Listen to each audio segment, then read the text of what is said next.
Hello बच्चों, कैसे हो आप लोग। आशा करता हूँ आप अच्छे होंगे। मैं आप लोगों का अजीत सर। आज हम चर्चा करने वाले हैं नीट के रिजल्ट को लेकर के, और दूसरा जो नीट में रिजल्ट को लेकर के कुछ बच्चों के जो अलग अलग पिटीशन फाइल कर रखे हैं अलग अलग हाई कोर्ट में, जैसे मद्रास वाला जो केस है आपका, एमपी वाला केस है एक, और तीसरा केस वो है जो सीकर गुजरात और राजस्थान वाला है। ठीक है, तो इन तीनों केसेस के बारे में भी हम चर्चा करने वाले हैं। क्या रहा, कहाँ के क्या निर्णय रहे, और कहाँ की सुनवाई फाइनल कब होने वाली है। ठीक है, इन सारी चीजों पे डिटेल में चर्चा करेंगे।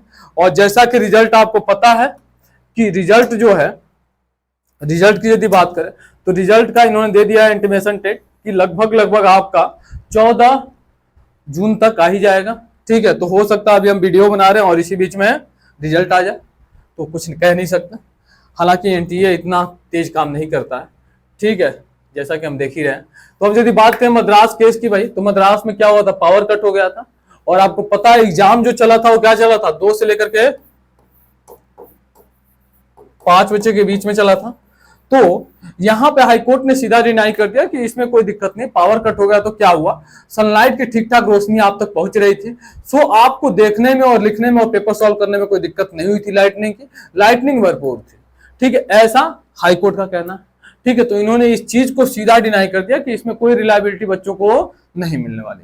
लेकिन सेम केस यदि देखें हम, तो आपका एमपी मध्य प्रदेश में भी हुआ था, जिसमें 75 बच्चों ने क्या किया है, 75 स्टूडेंट्स पिटीशन फाइल किए हैं। कहां पे, हाई कोर्ट में। ठीक है जी, और जिसकी सुनवाई अभी कब है, 16 या 17 जून को है। ठीक है जी, तो अब बात यह है कि रिजल्ट तो 14 तक आने वाला है सर। तो हाईकोर्ट ने सीधा ये बात बोल दिया है कि भाई साहब जी, इन 75 बच्चों को छोड़ करके आप अदर स्टूडेंट्स के रिजल्ट को आप डिक्लेयर करेंगे।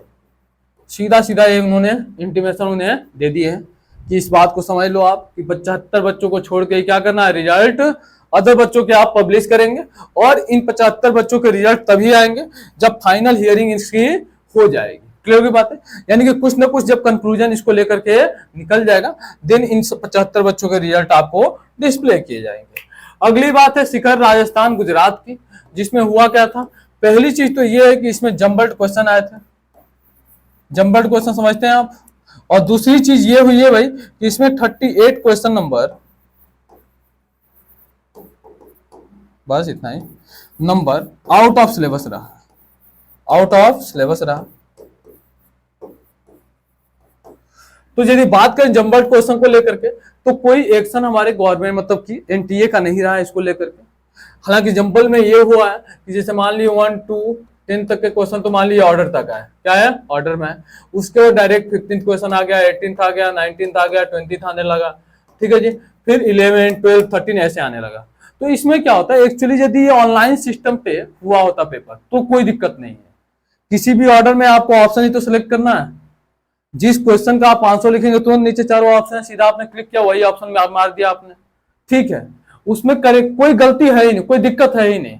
कुछ क्वेश्चन ऊपर हो गए, नीचे हो गए, नंबरिंग ऊपर नीचे हो गए, ये हो जाता है। लेकिन यहाँ पे बड़ी बड़ा समस्या है, जिसे बच्चा 1 to 10 तक फिल किया, फिर अगला जो क्वेश्चन किया होगा तो बेशक उसे दिखाई दिया होगा कि ये 15 नंबर लिखा हुआ है।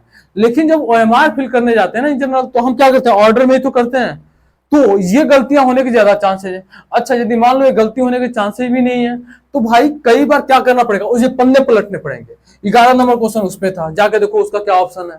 फिर देखो भैया 14 नंबर यहाँ पे था, यहाँ पे जाओ। तो इसमें बहुत ज्यादा टाइम कोलैप्स करता है भाई, और 1-1, 2-2 मिनट बहुत ज्यादा इंपॉर्टेंट होते हैं। किसके हिसाब से, कोई भी कंपटीशन के एग्जाम के हिसाब से बहुत ज्यादा इंपॉर्टेंट होते हैं। तो ये बहुत बड़ी गलती रही है। इसको देख करके थोड़ा सा कुछ तो एक्शन लेना चाहिए था उन्हें, एनटीए को। ठीक है, कुछ बच्चों के बारे में सोचना चाहिए था, खाली उन्होंने कोई एक्शन नहीं लिया इस चीज को लेकर के। अब दूसरी बात यदि बात करें तो 38 क्वेश्चन नंबर की, इस क्वेश्चन को लेकर के सीधा जैसे कि बच्चों ने क्लेम डाल दिया सीधा कि ये चीजें आउट ऑफ सिलेबस थी। तो इसको लेकर के एनटीए ने सीधी बात ये बोली है कि यदि ऐसा हुआ होगा तो जो भी बच्चे होंगे यदि चैलेंज लिए होंगे, चैलेंज डाले होंगे, चैलेंज डालने का मतलब जो टाइम पीरियड मिलता है आंसर के देने के बाद क्वेश्चन को लेकर के चैलेंज डालना, यानी क्वेश्चन के ऊपर सवाल खड़ा करना। ठीक है जी, तो जो भी बच्चे यदि इसको लेकर चैलेंज डाले होंगे तो हम जरूर उसको लेकर के एक्शन लिए होंगे, और उसी के हिसाब से हम आंसर की या फिर जो भी क्या करते हैं रिजल्ट आपका अपडेट देंगे। क्लियर हो रही मेरी बात है? तो इसको लेकर ज्यादा नहीं सोचना, बड़ी बात ये चीजों को लेकर के है। और दूसरी चीज हमारा जो है एमपी वाला केस है, इसको लेकर के है।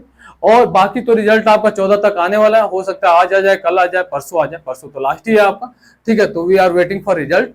उसके बाद देखते हैं क्या रहा सीन, क्या रहा कट ऑफ का सीन, कितना मिलता जुलता कट ऑफ आया जो हम लोग सोच रहे थे। इन सारी चीजों के बारे में चर्चा करेंगे, ठीक है। थैंक यू, बाय बाय, टाटा। और अपडेट रहने के लिए चैनल को सब्सक्राइब कर लीजिए, लाइक करिए और शेयर कीजिए।